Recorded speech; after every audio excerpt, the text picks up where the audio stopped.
Have you ever wondered why our politics has got so toxic, so divisive, so angry? In fact, the answer is very simple.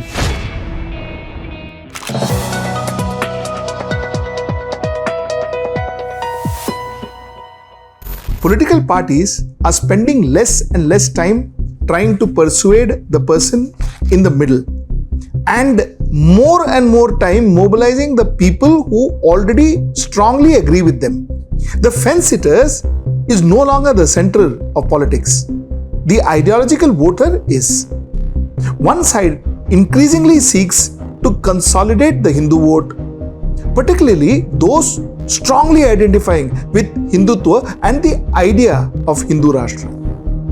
The other side increasingly to consolidate those who oppose the BJP, oppose Hindutva, or strongly identify with liberal and secular politics.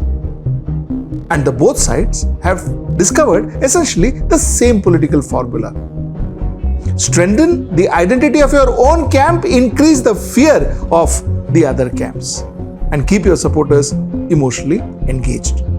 The fundamental problem is that political parties are no longer primarily competing over what is best for the common good of the country. They are increasingly focused on catering to their target audience, playing to their gallery, and the result is predictable.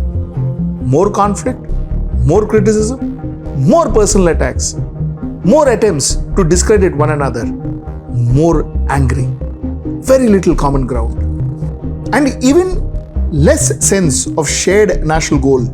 Politics has gradually moved from opposition to enmity.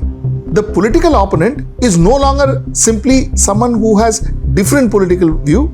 He is increasingly treated as someone who must be defeated, discredited, and sometimes even personally destroyed. And this toxicity has now traveled far beyond politics. It is visible in journalism, on social media, in academia, and almost every profession where people publicly express an opinion. Right-leaning and left-leaning journalists increasingly spend as much energy attacking each other personally as they do examining those in power. Why? Because this is what happens when politics becomes completely binary. There is very little incentive to persuade the person in the middle. There is much greater incentive to provoke the person on your side and anger the person on the other side. Outrage mobilizes, fear mobilizes, identity mobilizes. But democracy cannot survive indefinitely on outrage. A healthy democracy needs disagreement, but it also needs persuasion. It also needs compromise. And most importantly, it requires us to recognize the person sitting across the political divide not as an enemy. He is a fellow citizen. When a political party stops competing for the middle and starts competing only for the extremes, governance inevitably suffers. Problem becomes secondary to narratives. Solution becomes secondary to mobilization. And the larger national interest becomes secondary to winning the next political battle. Perhaps we can ask ourselves a very important question.